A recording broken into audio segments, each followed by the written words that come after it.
Hello बच्चों, मैं हूं Komal Trivedi. Welcome back to our YouTube channel KIIT centres, जहां हम आपको बिल्कुल फ्री एजुकेशन प्रोवाइड करते हैं कि ताकि आप अपनी लाइफ में कुछ बेहतरीन कर सकें और अपने गोल्स को अचीव कर सकें बिना किसी डाउट के। आज की इस क्लास का हमारा मेन टॉपिक है आउटब्रीडिंग डिवाइसेस। आउटब्रीडिंग डिवाइसेस क्या हैं, मेथड्स क्या क्या हैं, इन सब चीज़ों के बारे में डिस्कशन करेंगे कि आखिर आउटब्रीडिंग डिवाइसेस प्लांट का ऐसा कौन सा मैकेनिज्म है और इससे क्या प्रिवेंट होता है। ये जो आउटब्रीडिंग डिवाइसेस की हम बात कर रहे हैं या आउटब्रीडिंग मेथड्स की हम जो बात कर रहे हैं, ये प्लांट के अंदर का ही एक ऐसा मैकेनिज्म है जो कि रोकता है सेल्फ पॉलिनेशन को और एनकरेज करता है क्रॉस पॉलिनेशन को। अब pollination, self pollination, cross pollination क्या है, एक बार अच्छे से इसको पढ़ते हैं। आउटब्रीडिंग डिवाइसेस के अंदर सबसे पहले टॉपिक आता है पॉलिनेशन का। पॉलिनेशन यानी वो तरीका जिस तरीके से एक प्लांट पॉलिनेट होता है टू परफॉर्म देयर फंक्शंस, मतलब आगे के जो रिप्रोडक्टिव फंक्शंस होंगे उन्हें परफॉर्म करने के लिए एक ऐसा प्रोसेस जिसमें पॉलन ग्रेन और साथ साथ में स्टिग्मा दोनों क्या हों, पॉलन ग्रेन रीच करे स्टिग्मा तक और उसके बाद स्टिग्मा के जरिए स्टाइल से गुजरते हुए, यानी पॉलन ट्यूब फॉर्मेशन के बाद स्टाइल से गुजरते हुए ओवरी तक रीच करना, ओवरी में प्रेजेंट ओव्यूल तक जाना और फिर उसके बाद देन फर्टिलाइजेशन करना। ठीक है, तो अभी ये पॉलिनेशन मेन पॉलिनेशन क्या है? पॉलिनेशन इज कि पॉलन ग्रेन कैसे रीच करता है स्टिग्मा तक। ठीक है, इसको हम बोलते हैं पॉलिनेशन। ध्यान सुनिए, पॉलिनेशन दो तरीके से होते हैं, दो तरीके के होंगे। एक होता है सेल्फ पॉलिनेशन और एक होता है आपका क्रॉस पॉलिनेशन। कितने पॉलिनेशन हो गए? Self pollination and cross pollination. Self pollination इसे हम इनब्रीडिंग भी बोलते हैं। इनब्रीडिंग यानी जब एक फ्लावर के पास मेल फ्लावर भी प्रेजेंट है और फीमेल फ्लावर भी प्रेजेंट है, यानी पॉलन ग्रेन्स भी प्रेजेंट है और स्टिग्मा स्टाइल ओवरी भी प्रेजेंट है, कि ताकि वो उन्हीं फ्लावर में प्रेजेंट, मेल फ्लावर में प्रेजेंट जो पॉलन ग्रेन्स होंगे वो शेड ऑफ होंगे और पहुंच जाते हैं किसके पास? स्टिग्मा के पास। स्टिग्मा के पहुंचने के बाद क्या होगा? पॉलन ट्यूब जर्मिनेशन, उसके बाद ट्यूब के जरिए दोनों गैमेट्स को, मेल पॉलन ग्रेन के अंदर प्रेजेंट जो दो मेल गैमेट्स हैं उन्हें ओवरी तक पहुंचाना। ठीक, ये काम होता है आगे। तो सेल्फ पॉलिनेशन का मतलब क्या हुआ? जब एक ही प्लांट के एक ही फ्लावर के अंदर दोनों ही चीजें प्रेजेंट हो, मेल और फीमेल रिप्रोडक्टिव ऑर्गन दोनों एक ही फ्लावर के अंदर प्रेजेंट हो, इसको हम बोलते हैं सेल्फ पॉलिनेशन। ठीक है, फिर एक आता है आपके पास क्रॉस पॉलिनेशन। क्रॉस पॉलिनेशन यानी ऐसा पॉलिनेशन जिसमें पॉलन ग्रेन किसी और प्लांट से है और स्टिग्मा किसी और प्लांट पे है, यानी दो प्लांट के बीच में होने वाला pollination is known as cross pollination. इसमें एक और कैटेगरी आती है जिसे हम नाम देते हैं गाइटनोगैमी। अब एक चीज ध्यान सुनना, गाइटनोगैमी इसे आप सेल्फ पॉलिनेशन ही बोलोगे। क्यों? ध्यान सुनिए, सेल्फ पॉलिनेशन के अंदर जिसे हम ऑटोगैमी भी कहते हैं, इस ऑटोगैमी के अंदर हम बात करते हैं कि कोई बाइसेक्सुअल फ्लावर है जिसके पास मेल रिप्रोडक्टिव ऑर्गन और फीमेल रिप्रोडक्टिव ऑर्गन दोनों ही प्रेजेंट है। ये पॉलन ग्रेन्स को शेड ऑफ करता है, मैच्योर होने के बाद शेड ऑफ कराता है स्टिग्मा के ऊपर, देन आगे चलकर फर्दर प्रोसेस प्रोसीड होती है। लेकिन गाइटनोगैमी क्या है? गाइटनोगैमी एक ही प्लांट के पास दो टाइप के फ्लावर के प्रेजेंस को दिखाता है, एक फीमेल फ्लावर और एक मेल फ्लावर। सपोज ये मेल फ्लावर है पर प्रेजेंट तो एक ही प्लांट पे है ना, और ये फीमेल फ्लावर है। सेल्फ पॉलिनेशन में हम बाइसेक्सुअल फ्लावर यूज कर सकते हैं, बाइसेक्सुअल फ्लावर। और गाइटनोगैमी यानी ऐसी प्रोसेस जिसको आप कह सकते हो कि ये भी क्या है? ऑटोगैमी का ही फॉर्म है। ये भी क्या करता है? एक ही प्लांट पे, same plant, same species, same plant के अलग अलग फ्लावर्स हैं, यानी फीमेल फ्लावर और मेल फ्लावर दो अलग अलग प्रोड्यूस होते हैं एक ही प्लांट पर। इस पॉलिनेशन को भी हम एज लाइक सेल्फ पॉलिनेशन ही बोलते हैं, यानी ऑटोगैमी ही बोलेंगे, बट इससे थोड़ा सा डिफरेंट वे में हो रहा है, इसलिए हमने इसका नाम क्या रखा है? गाइटनोगैमी। ठीक है, क्रॉस पॉलिनेशन को एक और नाम दिया जाता है जिसे हम बोलते हैं जीनोगैमी। जीनोगैमी यानी वो पॉलिनेशन जिसमें आपको सेम स्पीशीज के डिफरेंट प्लांट्स चाहिए, यानी दो डिफरेंट प्लांट्स, यानी दो डिफरेंट फ्लावर, एक मेल फ्लावर और एक फीमेल फ्लावर, जिससे फिर आगे फर्दर प्रोसेस प्रोसीड होगी। इसको हम क्या बोलते हैं? Cross pollination. अब बात करते हैं आउटब्रीडिंग डिवाइसेस के बारे में। आउटब्रीडिंग डिवाइसेस क्या हैं, इनका काम क्या है और एक्चुअल में इनके बारे में क्या क्या बातें आती है, ठीक है। आउट ब्रीडिंग डिवाइसेस या आउट ब्रीडिंग मैथड्स एक ऐसे तरीके हैं प्लांट के अंदर ही, एक ऐसा मैकेनिज्म है जिसमें प्लांट सेल्फ पॉलिनेशन को डिस्करेज करता है, यानी सेल्फ पॉलिनेशन को रोकता है और ज्यादा से ज्यादा क्रॉस पॉलिनेशन को बढ़ावा देता है, यानी क्रॉस पॉलिनेशन को एनकरेज करता है। वो भी सिर्फ इसलिए क्योंकि जब आप लगातार कंटिन्यूटी में ही सेल्फ पॉलिनेशन देखते हो किसी प्लांट के अंदर, तो ये इनब्रीडिंग डिप्रेशन कॉज करता है। इनब्रीडिंग डिप्रेशन मतलब जब बार बार प्लांट के अंदर सेल्फ पॉलिनेशन प्रोसीड होता है, ऐसे केस में प्लांट के पास फर्टिलिटी रेट कम हो जाती है, नया जो ऑफस्प्रिंग आएगा उसके पास कह सकते हैं कि वो जो प्लांट है ना, वो नया ऑफस्प्रिंग जो आया है, वो नया ऑफस्प्रिंग अच्छे से जो पॉलन होंगे ना, उन पॉलन की पोटेंशियल अच्छी नहीं होगी, बहुत क्वालिटी वाले पॉलन ग्रेन्स नहीं प्रोड्यूस होंगे, इनकी जो फर्टिलिटी रेट होगी वो बहुत कम होगी और साथ साथ में इनका जो क्या कह सकते हैं, इनका वेरिएशन लेवल है, यानी जो वेरिएशन का एक फेज है कि कम वेरिएशन होना, बहुत लेस वेरिएशन शो होंगे, बहुत लेस चेंजेस आपको नजर आएंगे, ज्यादा कुछ चेंज नजर नहीं आएंगे। लेकिन जब क्रॉस पॉलिनेशन को हम एनकरेज करते हैं तो हमें प्लांट के अंदर जो नया प्लांट ऑफस्प्रिंग बना है, उस ऑफस्प्रिंग के अंदर आपको नई नई वेरिएशंस, नए कैरेक्टर्स नजर आते हैं, क्योंकि ये गैमेट्स के मतलब सॉरी जीन्स के शिफ्टिंग का सारा काम होता है। उसके बाद क्या होगा, देखो जैसे जीन्स शिफ्ट हो गए, जो लूजली लिंक्ड होंगे वो शिफ्ट होंगे, जो टाइटली लिंक्ड होंगे वो साथ में रहेंगे, यानी कैरेक्टर्स के आने, नए कैरेक्टर्स के एक्वायर करने का जो कह सकते हो प्रोबेबिलिटी है, वो ज्यादा से ज्यादा इंक्रीज हो जाता है, ज्यादा से ज्यादा बढ़ जाता है, ठीक है। तो बात करते हैं आउटब्रीडिंग डिवाइसेस के बारे में। ऐसे devices, outbreeding devices and methods are the mechanism, ये क्या है, एक मैकेनिज्म है इन प्लांट्स के अंदर जो प्रिवेंट करता है सेल्फ पॉलिनेशन को, यानी सेल्फ पॉलिनेशन को रोकता है। लेकिन ये किसको बढ़ावा देता है, एनकरेज क्रॉस पॉलिनेशन, यानी क्रॉस पॉलिनेशन को बढ़ावा देता है। वो भी किस लिए, वेरिएशन लाने के लिए, फर्टिलिटी रेट बढ़ाने के लिए, एफिशिएंसी बढ़ाने के लिए, ठीक है, सर्वाइवल के लिए। विच इंक्रीज जेनेटिक डाइवर्सिटीज, जो कि जेनेटिक डाइवर्सिटीज को और भी ज्यादा बढ़ा देता है। देन बात करते हैं continuous self pollination leads to inbreeding depression.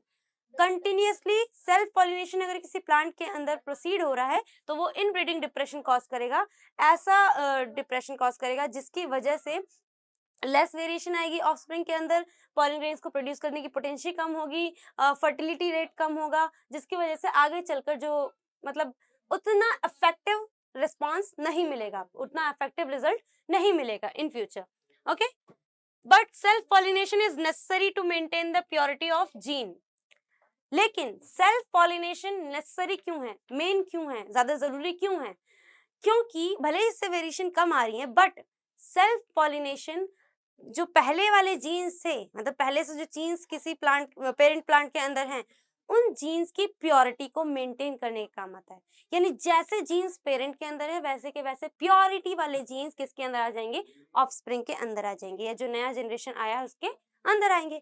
तो ये क्या करता है, कम वेरिएशन भले ही ला रहा है, पर वो कम वेरिएशन का मतलब क्या है, जीन्स प्योर हैं, जीन्स कैसे हैं, प्योर हैं, ओके, किसी भी स्पीशीज के अंदर। सेकंड, बट ब्रीडिंग डिवाइसेस, यानी जो ब्रीडिंग डिवाइसेस और मेथड्स हैं, ये ऐसे डिवाइसेस हैं जो डिस्करेज करेंगे सेल्फ पॉलिनेशन को, यानी ये सेल्फ पॉलिनेशन को टर्मिनेट करने की कोशिश करेंगे, पूरी कोशिश करेंगे, ठीक है। और फिर उसके बाद बढ़ावा किसको दे देंगे, क्रॉस पॉलिनेशन को, वेरिएशन वाले पॉलिनेशन को। आई होप इतना क्लियर। अब बात करते हैं मेथड्स और डिवाइसेस, कौन कौन से मेथड्स हैं, कौन कौन से डिवाइसेस हैं, इसके बारे में बात करते हैं। ध्यान से सुनना, हमारे पास यहाँ पर टोटल 5 टाइप के डिवाइसेस हैं, या फिर कह सकते हो 5 टाइप्स के मेथड्स हैं। ये ऐसे मेथड्स हैं जिनकी मदद से एक प्लांट अपनी बॉडी के अंदर जो नया ऑफस्प्रिंग बना रहा है, उस ऑफस्प्रिंग को बनाने के लिए ऑटोगैमी या फिर सेल्फ पॉलिनेशन को रोकता है। ऑटोगैमी और सेल्फ पॉलिनेशन ना करने की बजाय क्रॉस पॉलिनेशन को ज्यादा से ज्यादा प्रोसीड करता है, कि ताकि इन फ्यूचर आने वाली जनरेशन में वेरिएशंस आ सके। सबसे पहला मेथड या डिवाइस है lack of synchronisation. Lack of synchronisation यानी ऐसा सिचुएशन जिसमें पॉलन और स्टिग्मा दोनों एक दूसरे के साथ सिंक्रोनाइज नहीं कर पा रहे हैं, साइमल्टेनियसली साथ साथ में काम नहीं कर पा रहे हैं, जब सिंक्रोनाइजेशन ही कम होगी, सिंक्रोनाइजेशन अच्छे से नहीं हो पाएगी, तो फिर वो पॉलिनेशन करेंगे कैसे, है ना। तो पहला क्या है, लैक ऑफ सिंक्रोनाइजेशन, जिसे हम डाइकोगैमी बोलते हैं। क्या बोलते हैं, डाइकोगैमी। इसके बारे में अच्छे से बताती हूँ। इसके अंदर दो टाइप्स आएंगे आपके पास, प्रोटेंडरी और प्रोटोगिनी, वो दोनों ही टाइप्स आएंगे, वो भी बताती हूँ। फिर आपके पास है सेकंड डिवाइस, जिसे हम बोलते हैं positioning of male and female part, यानी प्लांट के पास जो मेल और फीमेल पार्ट है एक फ्लावर के अंदर, उसका उसके पोजीशन वेराई करे। सपोज मैं कहती हूँ ये एक प्लांट है और इस प्लांट के पास ये फ्लावर है, ठीक, ये क्या है, फ्लावर है। यहां कहीं जाकर इसका क्या है, स्टिग्मा, ये क्या है इसका स्टिग्मा, और पॉलन ग्रेन्स स्टिग्मा से नीचे की तरफ है, यानी इंफीरियर पॉलन ग्रेन्स है, ठीक है। ये हो गया आपके पॉलन ग्रेन्स। अब इन दोनों की पोजीशन को देखकर क्या समझ में आता है कि जब पोजीशन में डिफरेंस आएगा तो सेल्फ पॉलिनेशन होने के चांसेस कम हो जाते हैं, सेल्फ पॉलिनेशन होने की पॉसिबिलिटीज अपने आप लो हो जाती हैं। अगर एंथर नीचे की तरफ है तो according to the any fact कि कोई भी चीज हमेशा नीचे की तरफ ही गिरेगी। जब पॉलन ग्रेन शेड ऑफ होंगे, भले ही लाइट वेटेड है, पर जब पॉलन ग्रेन शेड ऑफ होंगे तो सबसे पहले कहाँ किस डायरेक्शन की तरफ गिरेंगे, जो हमारी डाउनवर्ड डायरेक्शन है उसकी तरफ गिरेंगे। जब डाउनवर्ड डायरेक्शन की तरफ जा रहे हैं तो बहुत कम चांसेस हैं कि वो अपने स्टिग्मा तक रीच कर पाए, बाय विंड बाय एयर, किसी भी तरीके से वो अपने स्टिग्मा तक रीच कर पाए, इसके बहुत कम चांसेस हैं। और इस तरह से प्लांट सेल्फ पॉलिनेशन को रोकता है, ठीक है। दूसरा तो हो गया positioning of male and female part. Third आता है सेल्फ इनकम्पैटिबिलिटी। अब इनकम्पैटिबिलिटी, कंपैटिबिलिटी ये होते क्या है, ठीक है। सेल्फ इनकम्पैटिबिलिटी से पहले हम समझते हैं कंपैटिबिलिटी क्या होती है। देखो इधर, पहले इसको क्लियर करते हैं। देखो, कंपैटिबिलिटी, कंपैटिबिलिटी मतलब right type, right type. Pollen grain अगर रिलीज हो रहे हैं पॉलिनेशन करने के लिए तो वो दो तरह के हो सकते हैं, एक राइट और एक रॉन्ग। ध्यान सुनिए, एक प्लांट है, ठीक है, ये स्टिग्मा है, ये स्टाइल है और ये ओवरी, ठीक, और ये एक फ्लावर के अंदर क्या है, एनक्लोज्ड है। एक फ्लावर के अंदर इसको हमने क्या कर रखा है, एनक्लोज्ड कर रखा है, ठीक है। अब अगर बात करें, देखो ध्यान से, अगर आप सोचा जाए तो यहाँ पर आपको क्या नजर आएगा कि राइट और रॉन्ग, पॉलन ग्रेन्स कैसे राइट और रॉन्ग हो सकते हैं। ध्यान सुनिए, सपोज ये कोई पर्टिकुलर फ्लावर है और इस फ्लावर के लिए अपना एक पर्टिकुलर पॉलन ग्रेन है, ठीक है। इस फ्लावर के लिए क्या है, अपना एक पर्टिकुलर पॉलन ग्रेन जो इस फ्लावर के पास से ही बनता है, यानी ये बाइसेक्सुअल फ्लावर है। और ये रहा आपका क्या, पॉलन ग्रेन। एंथर से क्या शेड ऑफ होंगे, पॉलन ग्रेन।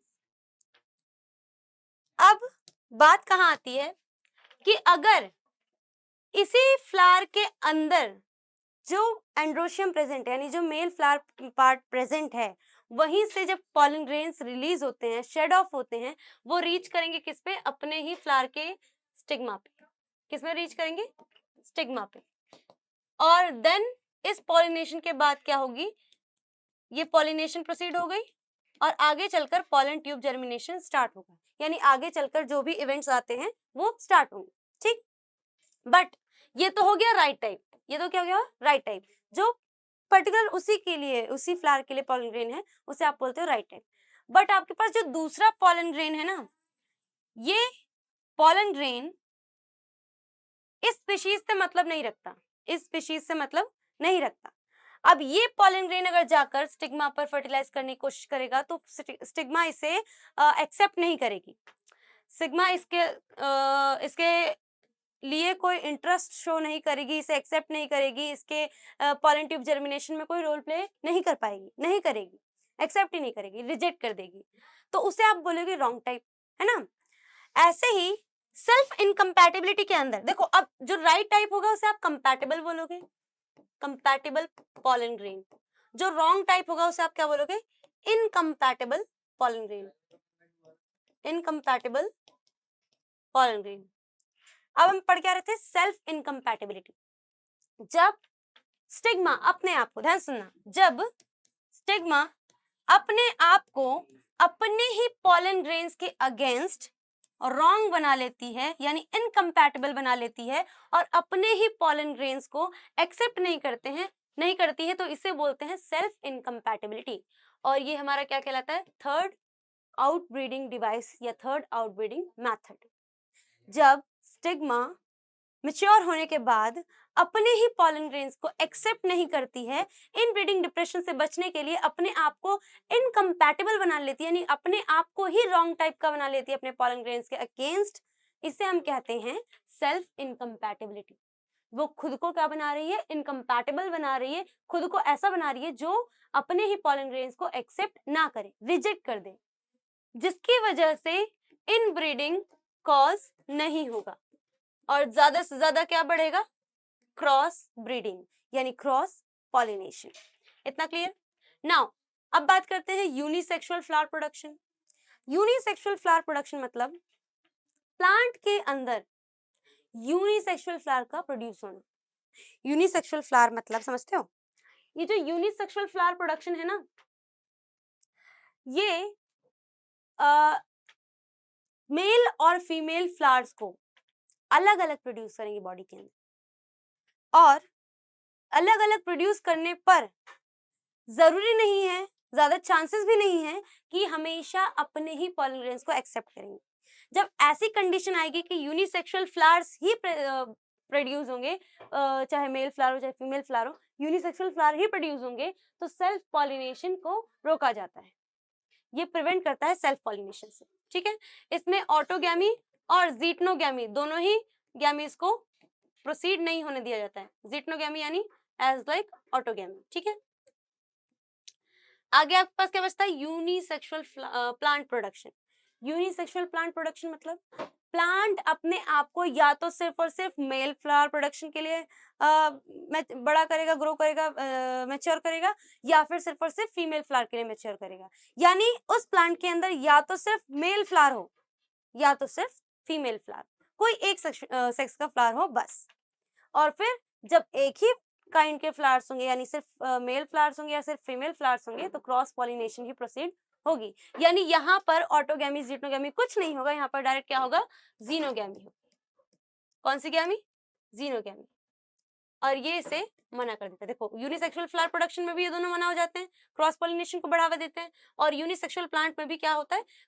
जीनोगैमी को बढ़ावा दिया जाएगा, यानी क्रॉस पॉलिनेशन को बढ़ावा दिया जाएगा, और सेल्फ पॉलिनेशन को रिटार्ड कर दिया जाएगा, रोक दिया जाएगा। यूनिसेक्सुअल फ्लावर प्रोडक्शन का एक सबसे अच्छा एग्जांपल है कोकोनट प्लांट। किसका एग्जांपल है? कोकोनट प्लांट का। ओके, अब पहले बात करते हैं हमारे लैक ऑफ सिंक्रोनाइजेशन के बारे में, जिसे हमें अच्छे से पढ़ना है। यही समझा देते हैं आपको। देखो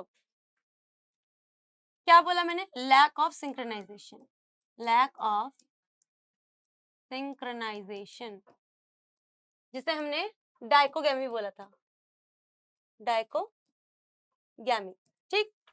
लैक ऑफ सिंक्रोनाइजेशन के अंदर ये डाइकोगैमी दो तरह के हैं। दो तरह के मतलब एक तो होता है आपका प्रोटेंडरी, प्रोटेंडरी, और एक होता है प्रोटोगिनी। ध्यान सुनो, प्रोटेंडरी में ये एंड्री वर्ड आ रहा है, इससे याद रखना, इसमें एंड्रोशियम के बारे में बात करी जाएगी, और एंड्रोशियम के बारे में बात करी जाएगी, यानी सीधा सीधा किसके ऊपर है? मेल पार्ट के ऊपर है, मेल पार्ट के ऊपर बात हो रही है।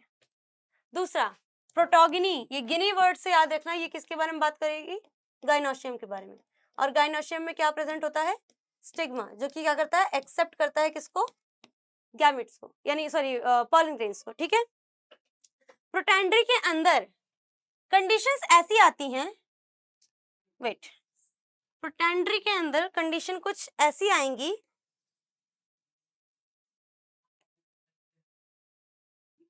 देखो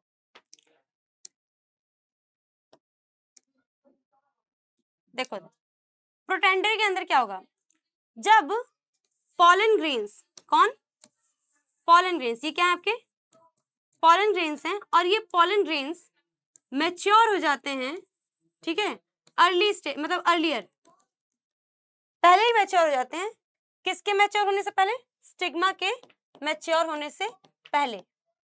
स्टिग्मा क्या है अभी, नॉट मैच्योर्ड, नॉट मैच्योर्ड, यानी not ready to accept pollen grain, ready to accept pollen grain, जिसे हम बोलते हैं रिसेप्टिविटी। क्या बोलते हैं, रिसेप्टिविटी, यानी ये अभी रिसेप्टिव नहीं हुआ है पॉलन ग्रेन को एक्सेप्ट करने के लिए। ऐसी कंडीशन, यानी जब pollen grains matures earlier than stigma, stigma receptivity show ही नहीं करेगी, रिसेप्टिव हुई ही नहीं है, एक्सेप्ट करेगी ही नहीं, इसी को बोलते हैं लैक ऑफ सिंक्रोनाइजेशन। यानी पॉलन ग्रेन तो मैच्योर हो चुका है, शेड ऑफ भी हो गया है, बट स्टिग्मा अभी रिसेप्टिव नहीं बनी है। स्टिग्मा जब तक रिसेप्टिव नहीं बनेगी तब तक कोई एक्सेप्टेशन नहीं होगा, एक्सेप्ट ही नहीं करी जाएगी। जब एक्सेप्ट ही नहीं करेगा तो फिर पॉलिनेशन होगा ही नहीं। और इसी तरह से यहाँ पर क्या कॉज होगा, यहाँ पर सेल्फ पॉलिनेशन नहीं हो पाएगा। क्या नहीं हो पाएगा, सेल्फ पॉलिनेशन नहीं हो पाएगा, जिसे हम बोलते हैं प्रोटेंडरी। प्रोटेंडरी के अंदर pollen grain matures earlier than stigma, okay, and stigma ready नहीं है, रिसेप्टिव नहीं है अभी तक। फिर बात करते हैं प्रोटोगनी की। प्रोटोगनी का मतलब देखो, प्रोटोगनी के अंदर स्टिग्मा एंथर के release, sorry, stigma pollen grain के रिलीज होने से पहले stigma becomes receptive, becomes receptive before the pollen grains matures, यानी पॉलन ग्रेन के मैच्योर होने से पहले ही स्टिग्मा रिसेप्टिव हो जाती है, स्टिग्मा मैच्योर हो जाती है, रिसीव करने का काम स्टार्ट कर देती है, बट पॉलन ग्रेन्स अभी रिलीज नहीं हुए, पॉलन ग्रेन्स अभी मैच्योर नहीं हुए, बड़े नहीं हुए, ग्रो नहीं हुए, जिसकी वजह से एक टाइम आएगा जब स्टिग्मा अपनी रिसेप्टिविटी खो देगी, और उस टाइम के बाद अगर पॉलन ग्रेन रिलीज भी होता है तो भी धीरे धीरे सेल्फ पॉलिनेशन का डी एंड हो जाएगा। किसका डी एंड हो जाएगा, सेल्फ पॉलिनेशन का। और सपोज उस टाइम तक अगर पॉलन ग्रेन मैच्योर नहीं हुआ है, शेड ऑफ नहीं हुआ है, तो चांसेस क्या है कि कोई और पॉलन ग्रेन स्टिग्मा पर आ सकता है उस टाइम पीरियड के बीच में, और जो लीड करेगा क्रॉस पॉलिनेशन। किसे लीड करेगा, क्रॉस पॉलिनेशन को। इस तरह से इनके बीच में सिंक्रोनाइजेशन की कमी होती है। सिंक्रोनाइजेशन की कमी कैसे हुई, पॉलन ग्रेन पहले मैच्योर हो गया, स्टिग्मा रिसेप्टिव नहीं बना, या स्टिग्मा पहले रिसेप्टिव बन गया पर पॉलन ग्रेन मैच्योर नहीं हुआ, अच्छे से नहीं बना अभी तक, ठीक है, तो इसे बोलते हैं हम लैक ऑफ सिंक्रोनाइजेशन। और ये किसके अंदर का पार्ट था, प्रोटोगनी के अंदर, प्रोटोगनी के अंदर। और इसको क्या बोलते हैं लैक ऑफ सिंक्रोनाइजेशन को, डाइकोगैमी। डाइकोगैमी के अंदर दो पार्ट्स हैं, प्रोटेंडरी और protogyny. Protandry for male part यानी pollen grain matures earlier than stigma, and protogyny stigma becomes receptive earlier than pollen grain. और इसी वजह से क्या होता है, इन दोनों के बीच में जो काम है वो बैठ नहीं पाता है साथ में, और सेल्फ पॉलिनेशन नहीं हो पाता है। जब सेल्फ पॉलिनेशन नहीं हो पाता है तो इनब्रीडिंग डिप्रेशन कॉज नहीं होता है, जिसकी वजह से क्रॉस पॉलिनेशन होने के बाद ऑफस्प्रिंग में वेरिएशंस भी आती हैं, और साथ साथ में उनकी फर्टिलिटी रेट बढ़ती है, पॉलन ग्रेन प्रोड्यूस करने की क्षमता बढ़ती है, यानी एफिशिएंट हो जाते हैं, एफिशिएंसी इंक्रीज हो जाती है। ओके, इतना क्लियर, इतना समझ में आया। नाउ अब बात करते हैं पॉलन पिस्टल इंटरेक्शन के बारे में। What is pollen pistol interaction, क्या होता है, क्योंकि मेन जो चीजें हम पढ़ते आए अब तक, माइक्रोस्पोरोजेनेसिस और मेगास्पोरोजेनेसिस, ये सब जो पढ़ते आ रहे हैं वो एक्चुअल में है किसके लिए, वो एक्चुअल में लीड करती है for the pollen pistol interaction, जो कि मेन वर्क है, मेन इवेंट है इस पूरे ही चैप्टर का। पॉलन पिस्टल इंटरेक्शन मतलब कब पॉलन ग्रेन इंटरेक्ट करता है किसके साथ, पिस्टल के साथ। व्हाट इज पिस्टल, आप थोड़ा सा रिव्यू ले लेते हैं पॉलन और पिस्टल के बारे में, ठीक है, ध्यान से देखो। हमने अब तक ये पढ़ा था कि मेल के पास क्या है, मेल गैमेट, गैमेटोफाइट, जिसे हम क्या बोलते हैं, पॉलन ग्रेन। और हमारे पास क्या है, फीमेल गैमेटोफाइट, गैमेटोफाइट, जिसे हम बोलते हैं एम्ब्रायोसेक, एम्ब्रायोसेक। अच्छे से लिख देती हूँ, एम्ब्रायोसेक, एम्ब्रायो, ओके। ये जो पॉलन ग्रेन है, ठीक, इस पॉलन ग्रेन के पास दो कंडीशन बताई थी मैंने, एक 60% और एक 40%, ठीक है। अभी हम मेन बात क्या करेंगे, हम लोग मेनली बात करने वाले हैं कि इस पॉलन ग्रेन के अंदर होता क्या है। इस पॉलन ग्रेन के अंदर एक अनइक्वल माइटोटिक डिवीजन होती है, जिस माइटोटिक डिवीजन में हमारे पास एक वेजिटेटिव सेल का सेल आती है और एक जनरेटिव सेल आती है, ठीक है। वेजिटेटिव सेल के पास एक लार्ज वॉक्यूल भी होता है फॉर द फूड स्टोरेज। क्यों फूड स्टोर करेगा, क्योंकि इसके पास जनरेटिव सेल के अंदर प्रेजेंट होते हैं दो मेल गैमेट्स या दो male germ cells, male gametes, जिन्हें हम स्पर्म सेल्स भी बोल सकते हैं, स्पर्म सेल्स, जिन्हें न्यूट्रिशन प्रोवाइड करना है। क्या प्रोवाइड करना है, न्यूट्रिशन प्रोवाइड करना है, न्यूट्रिशन। और ये न्यूट्रिशन कौन प्रोवाइड करेगा इन्हें, वेजिटेटिव सेल, ठीक है। ये जो दो मेल गैमेट्स हैं, इन दोनों मेल गैमेट्स का कहाँ पहुंचना, इन दोनों मेल गैमेट्स का स्टिग्मा तक पहुंचना, ठीक है, किसके अंदर रहकर, पॉलन ग्रेन के अंदर रहकर, और फिर इस दोनों मेल गैमेट का स्टाइल के जरिए गुजरते गुजरते गुजरते गुजरते ओवरी तक पहुंचना और देन ओवरी से सीधा ओव्यूल तक पहुंचना। अब कैसे रीच करेंगे वो बात, ओव्यूल बोल रही, सॉरी, ओवरी से सीधा आगे एग सेल तक पहुंचना, ठीक है। कैसे रीच करेंगे ये हमें पढ़ना है पॉलन पिस्टल इंटरेक्शन में। फीमेल की बात करते हैं। फीमेल के पास जो गैमेटोफाइट है वो कुछ इस तरीके का है। गैमेटोफाइट के पास दो पोल्स प्रेजेंट है। क्या प्रेजेंट है, दो पोल्स प्रेजेंट है। देखो अच्छे से बनाते हैं, हरा हरा पत्ता। देखो ये आपका प्रेजेंट है फीमेल गैमेटोफाइट। इस फीमेल गैमेटोफाइट पर दो एंड्स पाए जाते हैं, एक micropylar and, micropylar and, okay, और एक चलेजल एंड या चलाजल एंड। चलेजल एंड पर तीन सेल्स पाई जाती हैं, मतलब तीन सेल फॉर्म्स पाई जाती हैं, जिन्हें हम बोलते हैं एंटीपोडल्स। क्या बोलते हैं, एंटीपोडल्स। इन एंटीपोडल्स के पास अपना अपना क्या होता है, न्यूक्लियस होता है। ये बनाई हमने इनकी न्यूक्लियस, ठीक। फिर चलेजल एंड के अपोजिट क्या प्रेजेंट है, माइक्रोपाइलर एंड। माइक्रोपाइलर एंड के स्टार्टिंग में सबसे पहले प्रेजेंट होते हैं फिलीफॉर्म अपैरेटस। फिलीफॉर्म अपैरेटस, वो अपैरेटस जो कि रास्ता गाइड करता है, अपैरेटस, अपैरेटस, वो अपैरेटस जो कि पॉलन ट्यूब को गाइड करता है टू रीच एग सेल, ठीक है, एग सेल को रीच करने के लिए, ठीक। ध्यान सुनिए, अब इस फिलीफॉर्म अपैरेटस के ऊपर ही हमारे पास प्रेजेंट होती हैं तीन सेल्स। इन तीन सेल में से दो सेल जिन्होंने एक तीसरी सेल को कवर कर रखा है, उन दो सेल का नाम है सिनर्जिड्स। क्या नाम है, सिनर्जिड्स। और सिनर्जिड्स के साथ साथ में ही अंदर क्या प्रेजेंट है, एग सेल। जब सिनर्जिड और एग सेल को जोड़ देते हो, किसे किसे जोड़ते हो, synergid and egg cell, synergid plus egg cell, तो ये बन जाता है एग अपैरेटस। क्या बनता है ये, एग अपैरेटस, ओके। इसी एग अपैरेटस के अब इनके पास भी अपना अपना क्या प्रेजेंट है, न्यूक्लियस प्रेजेंट है। ये मैंने न्यूक्लियस बना दिए।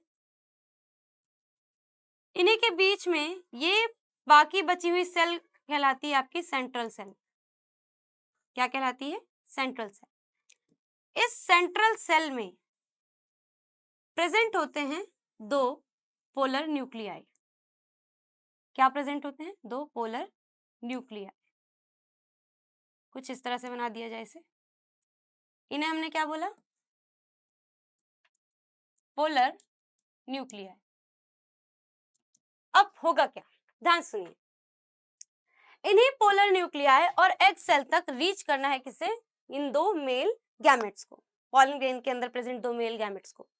अब इनके बीच में किस तरह से पहुंचना है इसे समझते हैं, ठीक है। मतलब ये पॉलन ग्रेन के अंदर प्रेजेंट मेल गैमेट्स कैसे पहुंचेगा पोलर न्यूक्लियाई और एग सेल तक, इसके बारे में पढ़ना है।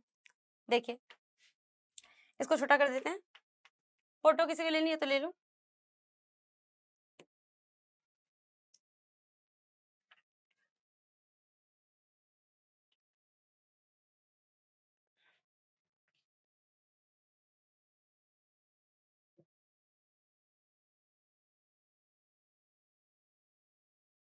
देखो अब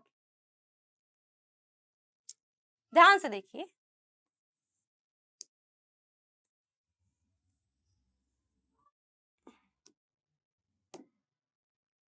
ये प्रेजेंट आपके पास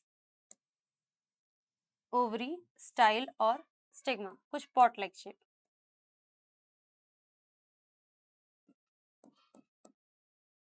अपर पोर्शन स्टिग्मा, ठीक। लोअर पोर्शन स्टाइल, नेक लाइक स्ट्रक्चर है, नीचे की तरफ गिरता हुआ,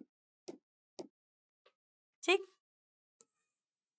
इस स्टाइल के नीचे प्रेजेंट है ओवरी रीजन। कौन सा रीजन? Ovary reason. ओवरी कौन सा रीजन? ओव्यूल लिख दिया। ओवरी कौन सा रीजन? जिसके पास क्या प्रेजेंट है? ओव्यूल प्रेजेंट है, कुछ, ठीक है।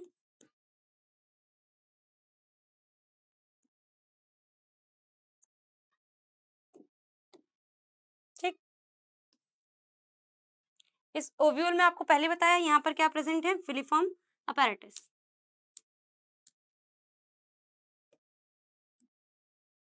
ये प्रेजेंट हुए फिलीफॉर्म अपैरेटस, ठीक। इन फिलीफॉर्म अपैरेटस के ऊपर क्या प्रेजेंट है?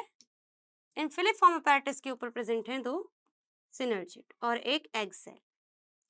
देन अपर साइड पर 3 एंटीपोडल सेल्स, ठीक, और बीच में प्रेजेंट है 2 पोलर न्यूक्लियाई, ठीक है, जिनकी प्लॉइडी कुछ n+n होगी, ठीक है, जुड़े नहीं है, ठीक, n+n है पोलर न्यूक्लियाई सेंट्रल सेल के बीच में। एग सेल के पास भी अपना एक न्यूक्लियस है, सिनर्जिड के पास भी तो अपने अपने न्यूक्लियस है, और एंटीपोडल्स के पास भी अपना एक न्यूक्लियस है। इस स्ट्रक्चर को हम एक और नाम देते हैं 7 सेल्ड 8 न्यूक्लिएटेड। ओके, ध्यान सुनिए। जब पॉलन ग्रेन रीच करता है स्टिग्मा पर, ये पॉलन ग्रेन, पॉलन ग्रेन के पास क्या प्रेजेंट होती है? स्पोरोपोलिनिन।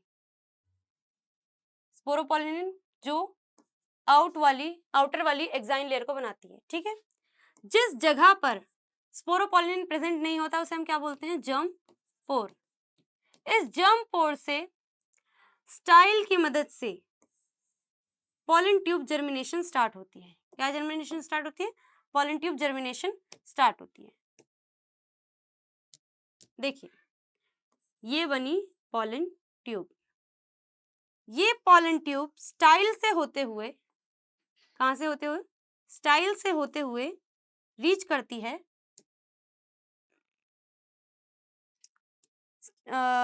है फिलीफॉर्म अपैरेटस तक, ठीक।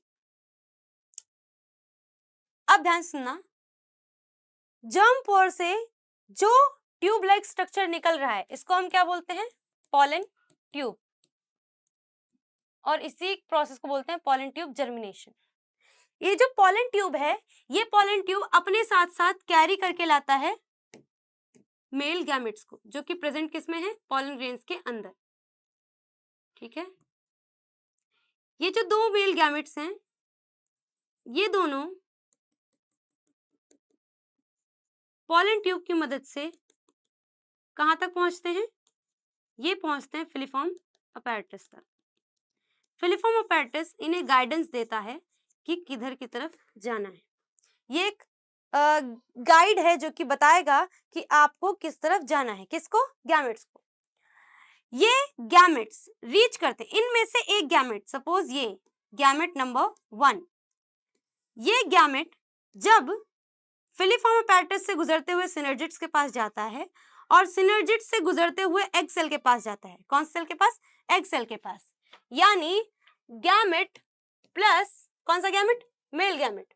Mail gamete 1 plus egg cell जब साथ में मिल जाते हैं तो इनके बीच में सिनगैमी परफॉर्म होती है। सिनगैमी यानी फर्टिलाइजेशन। फर्टिलाइजेशन। सिनगैमी क्यों बोला? क्योंकि ये दोनों ही आपस में फ्यूज होकर एक स्ट्रक्चर बना लेंगे और इसे हम बोलते हैं जाइगोट। क्या बोलते हैं? जाइगोट। जब दो सेल्स फ्यूज होकर एक स्ट्रक्चर बना दें तो उसे हम क्या बोलते हैं? जाइगोट। ये जाइगोट आगे चलकर डेवलप होगा इनटू सीड। अब बचा क्या? एक ही गैमेट्स के साथ अभी एग की फ्यूजन हुई है, ठीक है, एग का फ्यूजन हो गया। अब ये दूसरे वाले गैमेट का क्या काम है? दूसरा गैमेट, ये जो गैमेट नंबर 2 है, ये गैमेट इसी रास्ते से फिलीफॉर्म से गुजरते हुए, सिनर्जिड से गुजरते हुए ये रीच करते हैं, मैं दूसरी तरफ से बना रही हूँ, ये रीच करते हैं पोलर न्यूक्लियाई पर। पोलर न्यूक्लियाई वो न्यूक्लियाइज के साथ फ्यूज होता है। ध्यान सुनना, क्या बोला मैंने? पोलर न्यूक्लियाई के साथ मेल गैमेट 2 फ्यूज होता है और एक ऐसा स्ट्रक्चर बनाता है जिसकी प्लॉइडी होती है 3n। और अब जो स्ट्रक्चर बना है उसको हम बोलते हैं पेन। पेन यानी primary endoplasmic reticulum. Sorry primary primary endosperm nucleus. Endosperm nucleus जैसे हमने क्या बोला? पेन। ध्यान सुनिए, पहले सिनगैमी हुई जिसमें एग सेल मेल गैमेट के साथ फ्यूज होता है और जाइगोट बनाता है, दैट इज सिनगैमी। ठीक है, fusion of male and female gametes, ठीक। इसके बाद मेल गैमेट 2 फ्यूज होता है विद पोलर न्यूक्लियाई और उन पोलर न्यूक्लियाई के साथ मिलकर एक स्ट्रक्चर बनाता है जिसको हम बोलते हैं 3n प्लॉइडी का पेन यानी प्राइमरी एंडोस्पर्म न्यूक्लियस। अब ये प्राइमरी एंडोस्पर्म न्यूक्लियस काम करता है न्यूट्रिशन और नरिशमेंट आगे चल के प्रोवाइड करता है डेवलपिंग सेल्स को, ठीक है, डेवलपिंग ओव्यूल को, डेवलपिंग सीड को, सॉरी, ठीक है। कैसे प्रोवाइड करता है बताती हूँ। ये प्राइमरी एंडोस्पर्म चेंज होता है एंडोस्पर्म में, ठीक है, कैसे होगा वो आगे के इवेंट्स में पढ़ेंगे। फिलहाल ये जो पेन बना है, इस फ्यूजन को हम क्या बोलते हैं? जब दो पोलर न्यूक्लियाई और मेल गैमेट 2 यानी दूसरा मेल गैमेट फ्यूज होता है, इसे हम बोलते हैं ट्रिपल फ्यूजन। क्या बोलते हैं? Triple fusion. अब एक चीज ध्यान से सुनिए, यहाँ पर पहला फर्टिलाइजेशन कहाँ हुआ? एग सेल और मेल गैमेट के बीच में, तो उसे हमने क्या बोला? सिनगैमी। दूसरा फर्टिलाइजेशन कहाँ हो रहा है? दो पोलर न्यूक्लियाई और एक मेल गैमेट के साथ, जिसे हमने 3n स्ट्रक्चर बना और क्या बन गया उसका नाम? पेन, प्राइमरी एंडोस्पर्म न्यूक्लियस, जिसे हमने ट्रिपल फ्यूजन नाम दिया। जब आप कहते हो कि डबल फर्टिलाइजेशन क्या है, तो सबसे पहले क्या बात आएगी दिमाग में?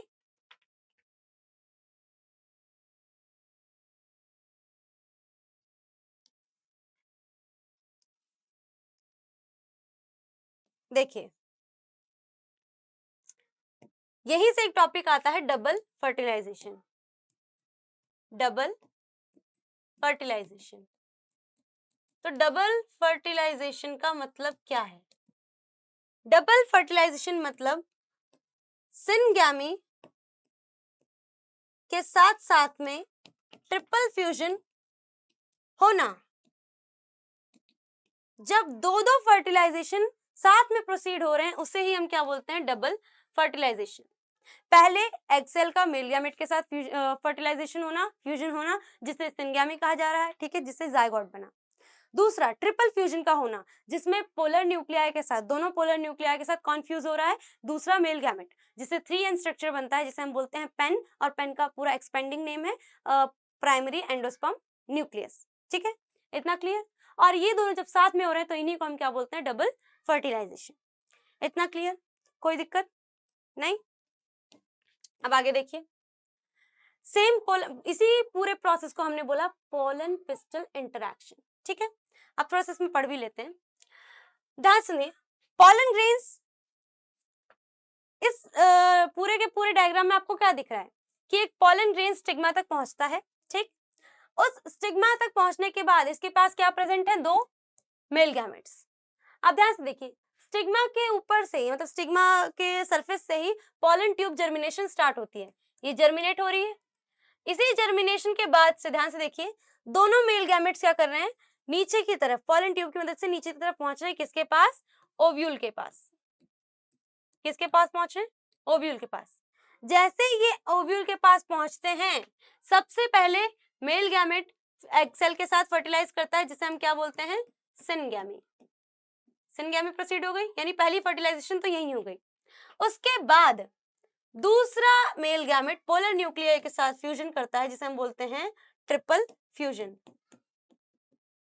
Triple fusion. और जब दोनों को साथ में जोड़ दिया जाता है तो इसे हम क्या बोलते हैं, डबल फर्टिलाइजेशन। ठीक है, इतना क्लियर, कोई दिक्कत नहीं। चलिए आगे ध्यान से पढ़ते हैं। A pistil has the ability to recognise the pollen.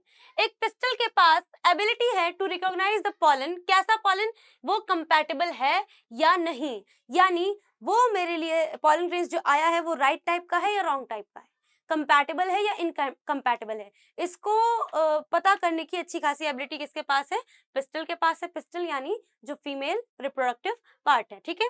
If compatible then the pistil accepted. अगर कंपैटिबल हुआ तो पिस्टल क्या करता है, एक्सेप्ट कर लेता है।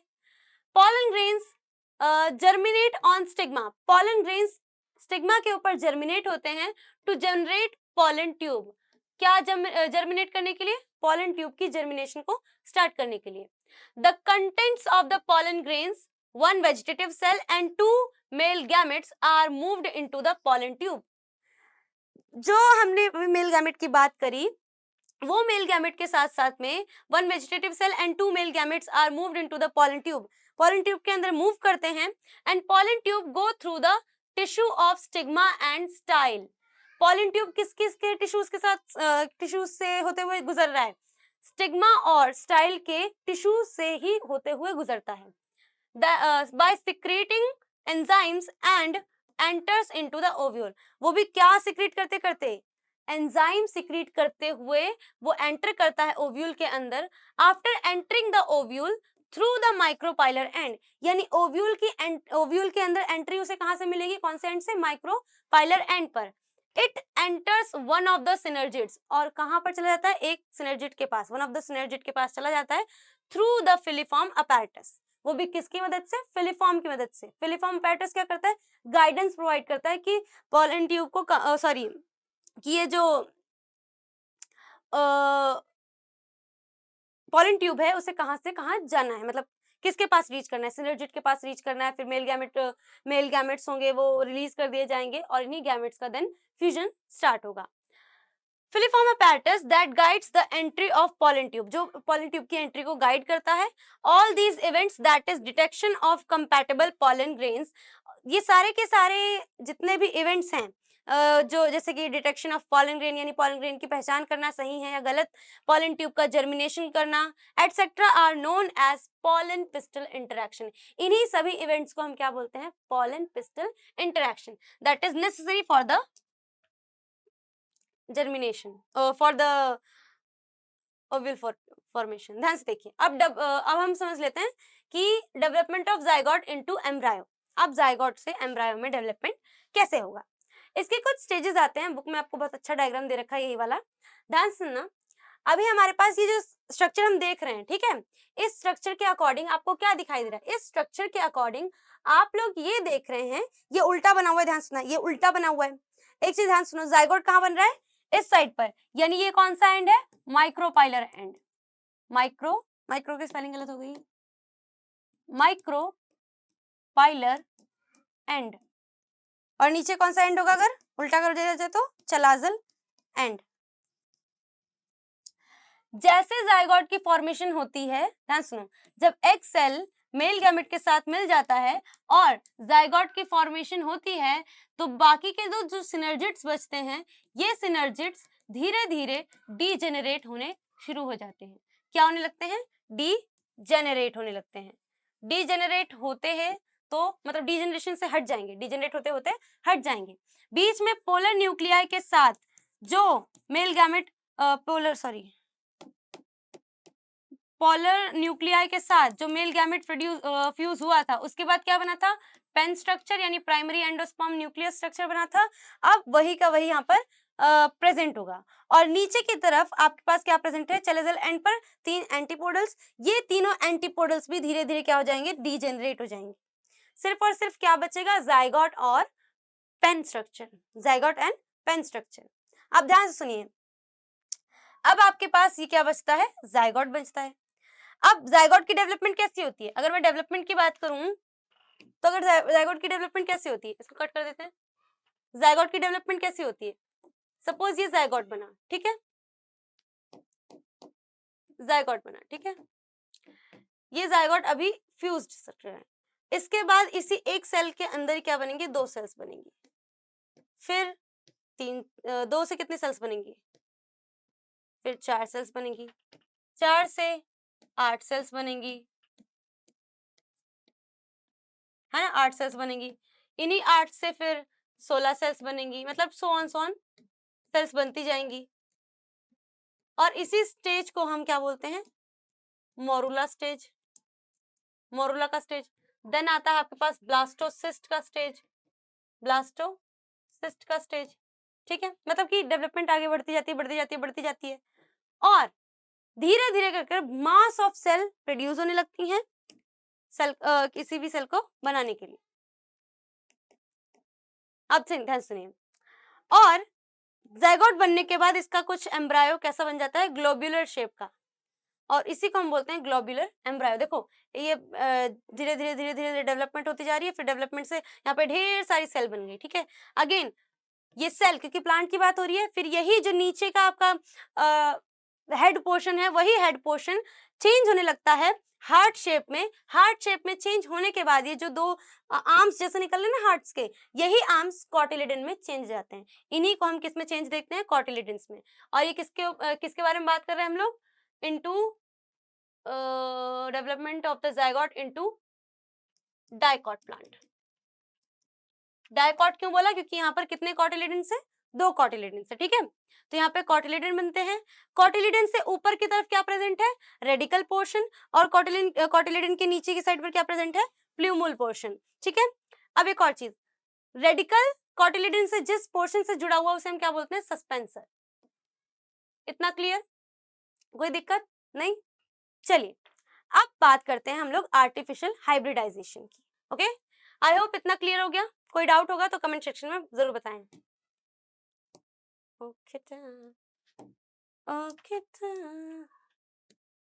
ओके बच्चों, आर्टिफिशियल हाइब्रिडाइजेशन क्या है? आर्टिफिशियल हाइब्रिडाइजेशन मतलब जब आप बाहरी तौर से यानी खुद की डिजायर से, खुद की मर्जी से प्लांट के अंदर चेंजेस कराते हो, यानी प्लांट को वेरिएंट बनाते हो, नए टाइप का बनाते हो। कैसे बनाओगे? ध्यान सुनिए, इस आर्टिफिशियल हाइब्रिडाइजेशन के अंदर हमारे पास 3 प्रोसेस आते हैं। पहला इमैस्कुलेशन, दूसरा बैगिंग एंड तीसरा टैगिंग। इमैस्कुलेशन क्या है, बैगिंग क्या है, टैगिंग क्या है? ध्यान सुना, आर्टिफिशियल हाइब्रिडाइजेशन जरूरी क्यों है, पहले इस पे बात करते हैं। ये जो आर्टिफिशियल हाइब्रिडाइजेशन है वो जरूरी क्यों है? आर्टिफिशियल हाइब्रिडाइजेशन का मतलब है आप हाइब्रिड सीड्स को प्रोड्यूस करोगे कि ताकि इन जेनरेशन फ्यूचर, मतलब जो फ्यूचर जनरेशन आएगी उस फ्यूचर जेन में आपके पास डिजायर्ड कैरेक्टर्स हो। कैसे characters? Desired characters. Desired character कहने का मतलब समझते हो? डिजायर्ड कैरेक्टर का मतलब है, कैरेक्टर का मतलब है, सपोज कोई प्लांट है, ये कोई प्लांट है, ठीक है, प्यारा सा प्लांट। अब ये जो प्लांट है ये प्लांट टॉल तो है, इसकी खासियत क्या है बता, देखो टॉल है, ठीक, इसके पास टॉल तो है, बट दिक्कत कहाँ पे आ रही है ना, कि जो इसकी सीड प्रोडक्शन क्वालिटी है वो खराब है, मतलब हाई क्वालिटी के सीड्स नहीं प्रोड्यूस करता। Seed quality and quantity, sorry, seed quality and ओहो क्वांटिटी इज लो, बहुत लो क्वालिटी और लो क्वांटिटी में सीड्स प्रोड्यूस होती हैं, ठीक है। प्लस और आगे सुनिए, बात के लिए सुनिए, प्लस ये प्लांट कैसा है, ये प्लांट रेजिस्टेंट नहीं है। रेजिस्टेंट मतलब इसके पास डिजीज से लड़ने की क्षमता नहीं है। अब इसके अंदर बहुत कमियां हैं, टॉल प्लांट है, लंबा प्लांट है, जिसकी वजह से न्यूट्रिशन तो सारा इसके ग्रोथ हार्मोन्स रिलीज हो रहे हैं, ग्रोथ फैक्टर लग रहे हैं और ये ग्रो कर रहा है, तो सारा तो ग्रोथ में ही चला गया न्यूट्रिशन, ठीक। फिर सीड क्वालिटी अच्छी नहीं है और रेजिस्टेंसी भी कुछ खास नहीं है, मतलब प्लांट सरवाइव कर पाएगा ये भी कुछ खास पता नहीं है।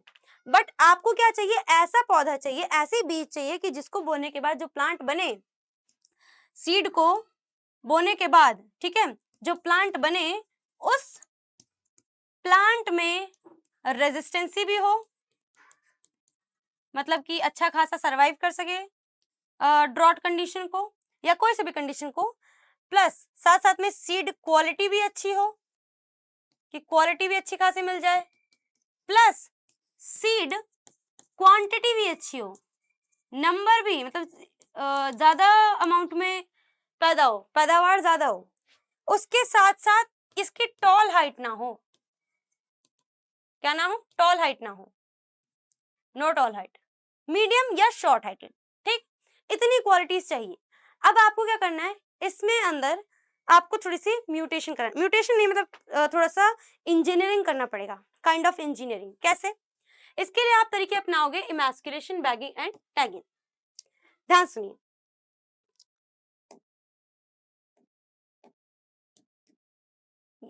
यहां समझते हैं, यही समझते हैं,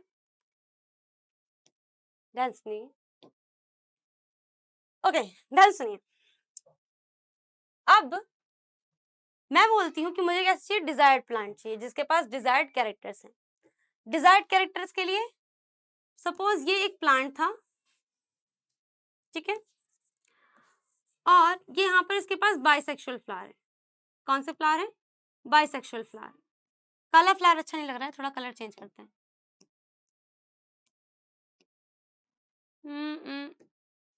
मजेंटे, थोड़ा सा वैसे वॉइलेट में लेते हैं।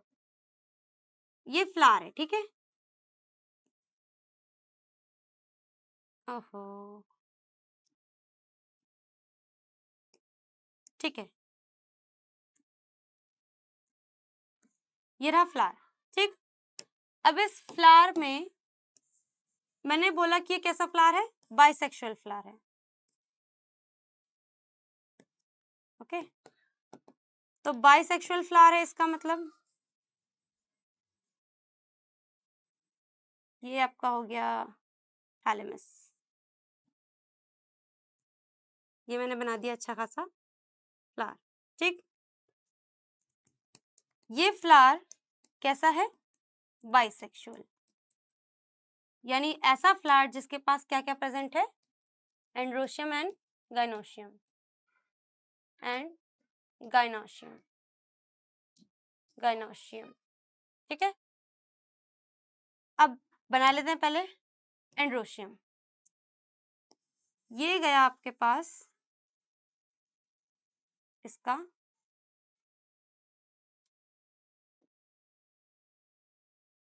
एंथर,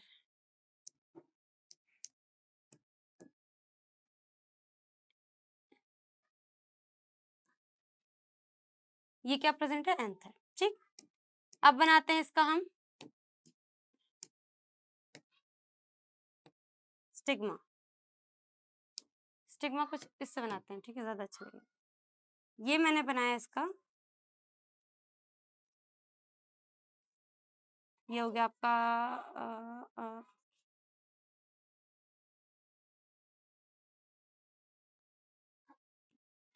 ये स्टिग्मा,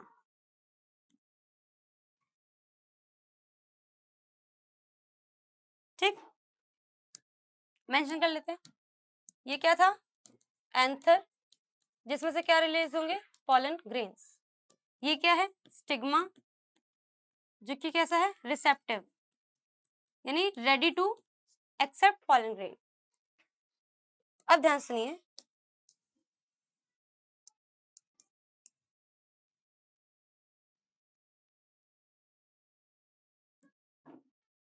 हल्का सा इसको टेढ़ा बनाते हैं समझने के लिए, ठीक है। देखो इधर, अब इस एंथर में से पॉलन ग्रेन्स, एक टाइम आएगा जब पॉलन ग्रेन्स शेड ऑफ होने लगेंगे। क्या होने लगेंगे? Shed off. ये क्या है? पॉलन ग्रेन्स है,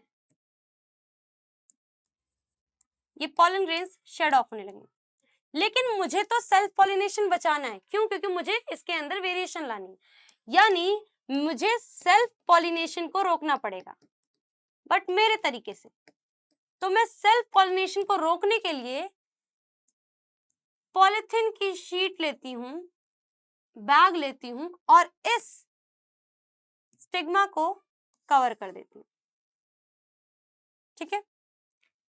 ये मैंने क्या किया? स्टिग्मा को कवर कर दिया। स्टिग्मा को कवर करने के बाद पॉलन ग्रेन स्टिग्मा पर रीच नहीं कर पाएंगे, तो पॉलिनेशन नहीं होगा। यानी मैंने स्टिग्मा को तो बचा लिया पॉलिनेशन से, बट इस प्लांट में वो कैरेक्टर्स नहीं है जो मुझे चाहिए। जो कैरेक्टर मुझे प्लांट में चाहिए वो कहाँ है? वो प्रेजेंट है दूसरे प्लांट के एंथर पे। तो मैंने दूसरे प्लांट के एंथर से, देखो ये दूसरे प्लांट का क्या है? एंथर है। इस अच्छा नहीं लग रहा थोड़ा सा, इस दूसरे प्लांट के एंथर को मैं कुछ इस तरह से बनाती हूँ, ठीक है। ठीक, ये किस में प्रेजेंट है? किसी भी फ्लावर पर प्रेजेंट है, ठीक।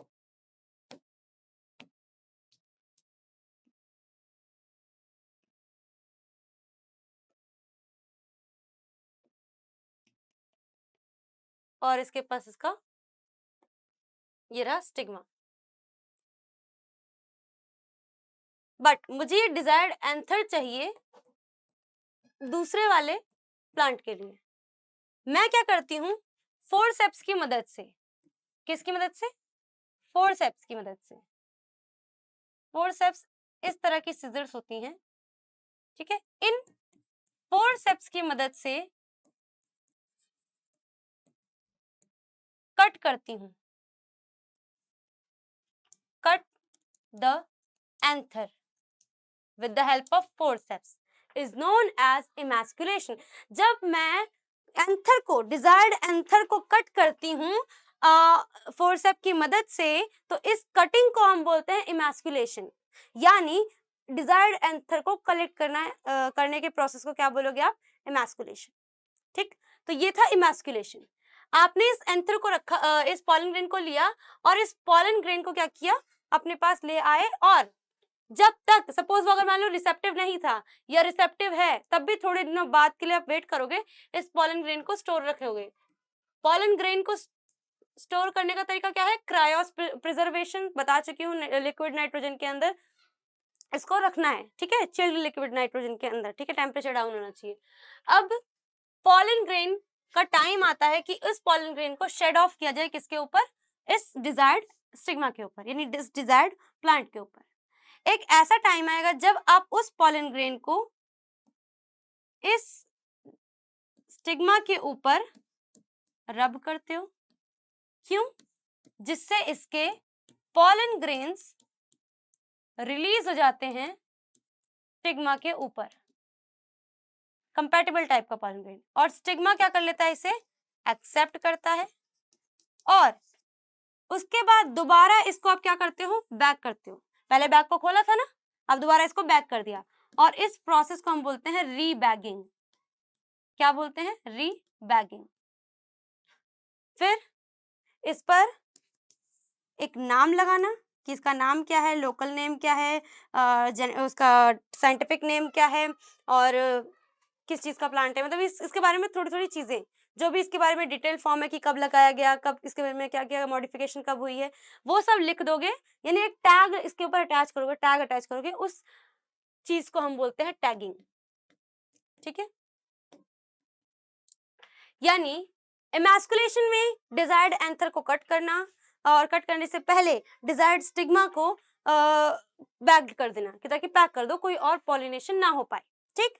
देन उसके बाद बैगिंग करने के बाद जब एंथर कट कर लिया, उसको फिर कहाँ करना है, उसको अपने डिजायर्ड स्टिग्मा के ऊपर उसके पॉलन ग्रेन्स को रिलीज कराना है। जब वो रिलीज करा दोगे, उसके बाद दोबारा से रीबैग कर दोगे, और रीबैग करने के बाद अगेन उसके साथ में एक टैग अटैच कर दोगे, नाम और साइंटिफिक नेम, लोकल नेम, ये सब चीज़ों का, कब मॉडिफाइड किया गया, कब लगाया गया, ये सब चीज़ें इंफॉर्मेशन उसके बारे में लिख के उसका एक टैग लगा दोगे, जिसको हम बोलते हैं टैगिंग। और इसी पूरे प्रोसेस में कुछ टाइम बाद जाकर क्या होगा, डिजायर्ड एंथर मिलने पर, डिजायर्ड एंथर के पॉलन ग्रेन मिलने पर जो नया जनरेशन का सीड फॉर्म होगा, वो हाइब्रिड सीड कहलाएगा। क्या कहलाएगा? Hybrid seed. और इसी को हम बोलते हैं आर्टिफिशियल हाइब्रिडाइजेशन। क्या बोलते हैं? Artificial hybridization. होप इतना क्लियर, कोई दिक्कत नहीं होगी, इस पूरे टॉपिक में कोई दिक्कत नहीं होगी। आज हमने क्या क्या पढ़ा, एक बार देख लेते हैं इस वीडियो में हमने क्या क्या पढ़ा, छोटा सा व्यू ले लेते हैं। देखो, इस वीडियो में हमारा टॉपिक क्या था, आउटब्रीडिंग डिवाइसेस हमने पढ़ ली। कितने डिवाइसेस है? 5 डिवाइसेस हैं। फिर 5 डिवाइसेस में पहला क्या है, लैक ऑफ सिंक्रोनाइजेशन, दूसरा है सेल्फ इनकम्पैटिबिलिटी, तीसरा है दोनों पोजीशनिंग अलग अलग होना, चौथा है यूनिसेक्सुअल फ्लावर्स का प्रोडक्शन होना, और पांचवा है यूनिसेक्सुअल प्लांट का प्रोडक्शन होना, ठीक है। फिर पॉलन पिस्टल इंटरेक्शन देख लिया कि पॉलन पिस्टल इंटरेक्शन कैसे होता है, कैसे मेल गैमेट रीच करते हैं एग सेल तक और पोलर न्यूक्लियाई तक, कौन कौन से स्ट्रक्चर बनते हैं, और इसी के अंदर क्या प्रोसीड होता है, डबल फर्टिलाइजेशन। और उस डबल फर्टिलाइजेशन में क्या क्या चीजें होती है, सिनगैमी और ट्रिपल फ्यूजन। सिनगैमी में एग सेल और मेल गैमेट फ्यूज होता है टू फॉर्म अ जायगोट, और ट्रिपल फ्यूजन में 2 पोलर न्यूक्लिया के साथ एक मेल गैमेट फ्यूज होता है to make a 3N structure called PEN primary endosperm nucleus, ठीक है, जो न्यूट्रिशन एंड नरिशमेंट प्रोवाइड करेगा फॉर द डेवलपिंग सीड। इतना समझ में आया। फिर हमने आज बात करी आर्टिफिशियल हाइब्रिडाइजेशन की।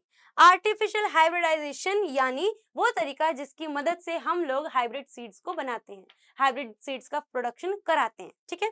इसके बाद बाकी है हमारे पास कुछ और भी टॉपिक्स बाकी हैं, इसके बहुत छोटे मोटे टॉपिक बाकी हैं जो हम देखेंगे नेक्स्ट वीडियो में। ओके, तब तक के लिए इतना ही। होप इतना क्लियर होगा। अगर कोई डाउट आता है आपके मन में तो आप हमें नीचे कमेंट सेक्शन पे लिख कर बता सकते हैं, या फिर अगर आप हमें इंस्टा पे भी डीएम कर सकते हैं। अगर आपको हमसे कुछ और पूछना है तो आप हमें इंस्टा पर डीएम कर सकते हैं। इंस्टा की लिंक नीचे डिस्क्रिप्शन बॉक्स में आपको मिल जाएगी। तब तक के लिए बाय बाय, चलते हैं।